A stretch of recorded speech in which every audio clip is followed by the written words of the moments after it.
Bonjour à tous, j'espère que vous allez bien. Bienvenue sur ma nouvelle vidéo Alzheimer, un combat ne se gagne jamais seul. Ça fait un petit moment que je n'avais pas fait de vidéo, mais vous vous doutez bien, les emplois du temps, des fois ne coordonnent pas forcément dans le temps que j'aimerais pouvoir accorder sur cette chaîne YouTube. C'est une commande que l'on m'a fait sur la page Facebook justement d'Alzheimer, un combat ne se gagne jamais seul, au sujet de l'alimentation. Donc j'ai voulu effectivement aussi prendre le temps de pouvoir faire cette vidéo correctement et j'espère qu'elle répondra à un maximum de vos questions. Effectivement, l'alimentation est aujourd'hui une problématique des personnes atteintes de la maladie d'Alzheimer. Pourquoi? Alors je ne vais pas parler des Alzheimer précoces, on va plutôt prendre la question sur des Alzheimer qui ont une pathologie avec l'âge vieillissant, c'est-à-dire des personnes qui vont avoir eu un diagnostic à partir de 70 ans. Ce qu'il faut savoir, c'est que déjà en prenant de l'âge, de toute manière, on perd la sensation du goût. On n'a plus cette sensation non plus de soif. C'est morphobiologiquement naturel. Donc forcément, quand les connexions ne se font plus correctement à l'intérieur de notre cerveau, il est forcément normal que la personne ne puisse plus avoir de sensations. On va parler d'extrême, c'est-à-dire soit la personne aura toujours faim, car effectivement elle n'aura plus la sensation et l'absence d'avoir mangé, soit à l'inverse, la personne n'aura pas du tout faim, puisqu'elle vous dira j'ai déjà mangé. Il y a aussi une notion de temps, puisque comme vous le savez, la maladie d'Alzheimer amène les personnes à une désorientation dans le temps et dans l'espace. C'est important que les aidants puissent effectivement mettre en place des routines pour pouvoir donner des repères. Donc il est nécessaire de pouvoir cadrer progressivement l'orientation de la prise des repas. Si la personne elle avait l'habitude de manger à midi, de pouvoir respecter bien évidemment son rythme de vie et de se dire que la prise des repas doit se faire à midi. Dites-vous bien qu'il y a une autre problématique, c'est l'accompagnement à la prise des repas. La personne, bien évidemment, vous dira j'ai pas mangé ou elle va faire que manger. On va prendre le principe qui est le plus courant quand même, c'est le refus d'alimentation. Il faut savoir qu'une personne qui refuse de s'alimenter, c'est souvent pour deux raisons bien spécifiques. La première, elle a peur d'être empoisonnée. Alors quand c'est un membre de la famille qui donne le repas, ça peut être beaucoup plus simple d'acceptation puisqu'elle va avoir confiance en vous. Mais il arrive que des aides à domicile soient face à des refus d'alimentation parce que justement, dans la phase où au moment présent où on présente le plat, car c'est l'heure de déjeuner, la personne est peut-être dans une imagination, elle est peut-être renfermée dans sa bulle, elle est peut-être effectivement dans son propre monde, comme on dit, et là, vous lui présentez une assiette, bon, bah, elle sait plus trop qui vous êtes, elle sait plus trop où elle est elle-même. Forcément, elle va avoir une réaction qu'on aurait tous, c'est-à-dire j'ai pas faim. Ou repousser l'assiette en disant j'ai déjà mangé, je n'en veux pas. On va essayer de se mettre à la place justement de ce type de public-là. Moi, je viens chez vous, vous ne me connaissez pas, je vous prépare à manger. Forcément, vous allez avoir une réaction de refus en disant je n'en veux pas, j'ai pas faim. C'est plus ou moins le même principe. Quand vous êtes membre aidant, c'est-à-dire familial, et que c'est vous qui préparez les repas, il faut essayer de comprendre les habitudes de vie qu'ont pu avoir, par exemple, soit votre conjoint, soit vos parents. Essayez de favoriser une alimentation plaisir, ce que j'appelle une alimentation plaisir, c'est-à-dire une alimentation où ils vont prendre encore du plaisir gustativement à pouvoir apprécier la nourriture. Il est important, et on le sait très bien, de favoriser aussi les cinq sens. Avec ce type de public-là, on doit bien évidemment jouer avec les sens. N'oubliez pas qu'on mange avec la vue, qu'on mange avec l'odorat, on mange avec le goût, on mange avec le toucher. Donc si on doit favoriser le manger main, allez-y. Bien évidemment, c'est encore bénéfique pour les personnes atteintes d'un maladie d'Alzheimer, mais on mange aussi avec les oreilles. Ça veut dire que si vous n'avez pas faim mais que j'ouvre à côté de vous un paquet de gâteaux, et ben ça va vous donner quand même envie de goûter le gâteau que je suis en train de manger. Donc on favorise effectivement l'alimentation et la prise des repas par les cinq sens. La préparation du repas est aussi primordiale. Inciter l'autonomie de la personne, c'est aussi l'inciter à préparer le repas avec vous, selon évidemment son niveau de dépendance et les capacités qu'elle pourra avoir. Mais plus elle va s'impliquer aussi dans la préparation de repas, plus elle peut aussi avoir envie de grignoter plus ou moins pendant qu'elle prépare, et ça lui fera toujours de l'alimentation acquise. Une fois que la personne elle vous a aidé ou pas en fonction de ses capacités pour préparer le repas, ça va être la mise en place qui va être aussi très importante. Évitez le plus possible les sets de table avec des formes.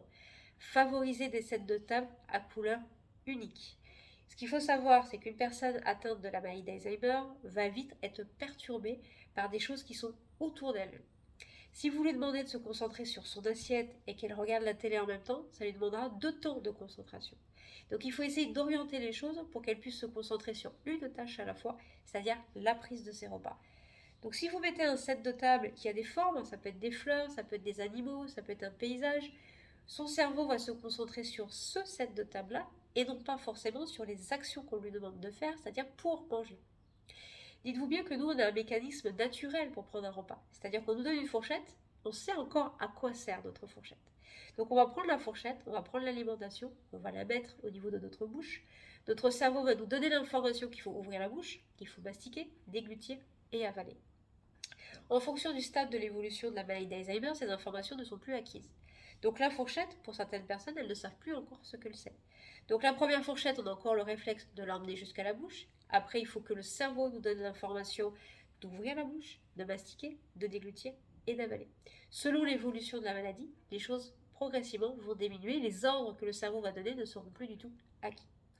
Donc on va faire une fourchette et puis c'est vrai qu'après qu'est-ce que va faire la personne? Elle va tourner l'assiette, enfin, la fourchette dans son assiette ou elle va poser ça dans le verre parce qu'elle ne sera plus en mesure de donner de notions aux actions qu'elle doit faire et son cerveau ne lui donnera plus les informations nécessaires pour réaliser ce type de tâche. C'est là où on doit s'armer surtout de patience mais faire attention à la disposition de l'installation pour la prise des repas. Donc comme je vous le dis, on favorise un set de table unique, couleur unique pour ne pas perturber la personne. Le plateau ou ce que vous allez disposer devant la personne, c'est pareil. Plus vous allez mettre de choses devant la personne, plus vous allez la perturber. Donc on essaye de favoriser l'assiette à couleur unique. On essaye aussi que les couverts soient de la même couleur que l'assiette. Et si ça peut être de la même couleur que le set de table, ça serait formidable. Plus on limite les informations, plus on limite la déconcentration de la personne. Ainsi, devant elle, elle aura un set de table à couleur unique, elle aura une assiette à couleur unique et des couverts à couleur unique. Et un verre d'eau, bien évidemment, à disposition. S'il peut être de la même couleur, ça sera encore le mieux. Et on évite tout ce qui va être autour et qui peut perturber. Le pain, le dessert, l'entrée. On essaye de vraiment aller à l'essentiel sur la disposition qui va se trouver sur la personne. Ce que vous allez mettre dans l'assiette est aussi déterminant. Plus vous allez mettre de couleurs différentes, plus vous allez perturber la personne. Essayez de vous limiter à seulement 2 couleurs, qui va permettre de concentrer le plus possible la personne sur ce qu'elle va faire et ce qu'elle aura uniquement devant elle. Ainsi, elle va cibler progressivement, il faudra peut-être la stimuler, il faudra peut-être jouer sur du mimétisme, c'est-à-dire reproduire les gestes pour qu'elle puisse faire les mêmes gestes que vous, mais au moins déjà au niveau de sa concentration, vous allez limiter son champ de perturbation, puisqu'effectivement son cerveau va capter l'attention sur les 2 couleurs qui se trouveront devant elle. Donc ça, c'est vraiment quelque chose que moi j'insiste vraiment à faire pour que la prise de repas se passe du mieux possible. On ne peut pas forcer quelqu'un à manger, par contre on peut essayer de comprendre pourquoi la personne ne veut plus ou ne peut plus manger. C'est toujours la question que je me pose, c'est-à-dire le pourquoi. Est-ce que la personne elle ne veut pas manger? Parce qu'effectivement aujourd'hui, un peu comme nous, aujourd'hui elle n'a pas faim et elle n'a pas envie de manger. Est-ce qu'elle vous dit j'ai pas faim parce qu'elle ne peut plus manger? Là elle a peut-être besoin d'une aide ou il y a peut-être autre chose qui la perturbe et qui fait qu'effectivement elle ne peut pas manger. Ça peut être effectivement un problème dentaire. Ça peut être effectivement un problème des douleurs de ventre, de la constipation. Il faut savoir aujourd'hui que les personnes, on ne décède pas de la maladie d'Alzheimer, mais de ses conséquences. Et les 2 conséquences les plus répandues aujourd'hui, c'est les problèmes de transit, notamment la constipation et les problèmes pulmonaires. Car ce type de public-là, comme je vous l'ai expliqué, le cerveau ne donne plus l'information d'ouvrir la bouche, de mastiquer, de déglutir et d'avaler. Donc c'est des publics qui vont avoir des fausses routes. Une personne qui a une fausse route fera forcément d'autres fausses routes puisque ça deviendra de plus en plus chronique.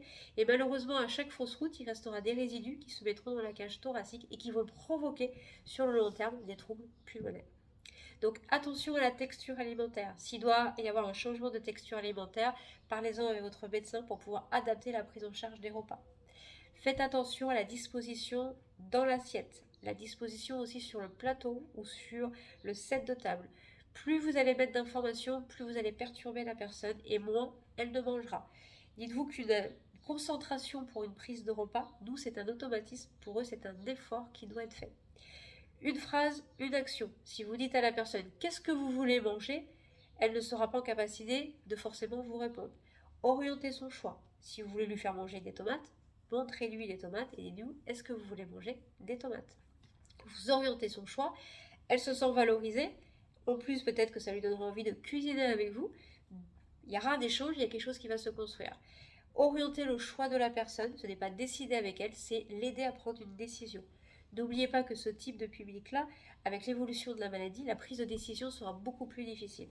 Et vous, vous le savez très bien, en tant qu'aidant, on a aussi des difficultés, qu'on soit aidant professionnel ou aidant familial, on rencontre aussi des difficultés dans notre organisation, car on veut que la personne, elle mange, et on doit aussi s'adapter à ses besoins et à ses attentes. Favoriser le manger main, ça c'est très important. Favoriser l'alimentation plaisir, c'est aussi très important. Si la personne, elle adore manger, je sais pas, beaucoup plus de sucré, et bien essayez de creuser sur une alimentation, on pourrait pourquoi pas allier le sucré et le salé. C'est des choses qui t'amènent à réfléchir en fonction des besoins et des attentes de la personne. Dites-vous que s'il y a un refus, il y a forcément une raison. Quelle est la raison qui pousse la personne à refuser une alimentation? Soit la peur d'être empoisonnée, soit la peur d'étouffer. Donc on doit rassurer la personne, essayer d'observer justement que se passe-t-il à certaines prises de repas. Est-ce qu'il y a un refus pour une certaine raison? Est-ce que j'ai pas faim parce que oui j'ai pas faim? Ou est-ce que j'ai pas faim parce qu'aujourd'hui je ne peux pas manger? Et on essaie de comprendre justement la raison de ce refus-là. Chaque refus, chaque changement d'attitude, chaque changement de comportement doit nous donner une signification et le but c'est de pouvoir répondre au pourquoi. Il n'y a pas de raison sans cause et c'est à nous de trouver cette cause-là. Si on veut pouvoir accompagner au mieux la personne, peu importe son âge, peu importe l'évolution du stade de la maladie, on doit toujours pouvoir se répondre au pourquoi. Donc pour l'alimentation, favoriser aussi quelque chose qui va être facile à mastiquer. Quelque chose qui va être facile aussi à digérer, puisque tout sera beaucoup plus long avec l'évolution de la maladie, mais aussi avec l'évolution de l'âge. Je parle bien sur cette vidéo-là pour des personnes Alzheimer vieillissantes. On ne parle pas évidemment des personnes Alzheimer précoces et bébés précoces. Donc, attention à l'alimentation, attention à ce qu'on va mettre dedans. Favoriser aussi une alimentation avec des protéines. On sait que plus la personne va prendre de l'âge, moins elle aura d'activité physique. Donc elle va perdre en masse musculaire. Il est important de favoriser cette alimentation-là par un apport de protéines. Si par exemple la personne adore manger des yaourts, vous pouvez rajouter de la protéine de lait par exemple. C'est quelque chose qui va renforcer son alimentation et elle se fera plaisir parce qu'elle pourra manger un yaourt. Ne forcez pas la prise des repas. Habituez-vous au rythme et essayez de comprendre ses habitudes alimentaires. Si la personne refuse une alimentation, c'est qu'il y a forcément une raison. Il faut trouver la cause. Et les causes peuvent être, comme je vous dis, multiples. Refus, j'ai peur d'être empoisonnée, j'ai peur d'étouffer, j'ai peut-être mal quelque part, mais je ne suis plus en capacité de le dire. Attention aussi aux prothèses dentaires qui peuvent être mal ajustées et la personne ne sera pas en capacité non plus de vous donner cette information-là. Attention à la disposition aussi que vous allez mettre devant la personne. N'oubliez pas que plus vous allez mettre d'informations, plus vous allez la perdre. Donc il faut absolument recentrer l'essentiel devant la personne pour lui donner l'importance de se concentrer sur l'action qu'elle doit mener. Quand on vous parle, vous allez, toute personne, sain, on va dire, sans pathologie cognitive, quand on communique avec une personne, on retient 3 mots dans une phrase. Et notre cerveau a un mécanisme automatique, c'est qu'il construit les mots pour essayer de comprendre la phrase. Une personne atteinte d'Alzheimer, et en fonction de son évolution, elle comprendra que 2 mots, puis un mot, puis 0. Donc, la construction des phrases ne peut plus se faire. Donc, informez la personne, une phrase, une action. Quand vous demandez une action à une personne, vous devez bien évidemment orienter son choix pour pas qu'elle soit perdue, pas la mettre en position d'échec, surtout ne pas l'infantiliser, mais toujours la valoriser. On est souvent en relation avec des personnes qui ont des problèmes d'anxiété, qui ont des craintes et qui ont une perte d'estime de soi. On doit valoriser bien évidemment tous ces éléments-là en mettant en avant les 5 sens. Jouez avec les sens qui va pouvoir vous aider à redonner encore le goût du plaisir, le goût de la dégustation alimentaire. Favorisez ce que la personne elle préfère, si c'est le sucré, si c'est le salé. Essayez de trouver une organisation dans la préparation des repas. Imposer des repères alimentaires. On mange à midi par exemple, on mange à 15h et on mange à 19h. La personne a besoin de repères, ces repères vont l'aider à se rassurer.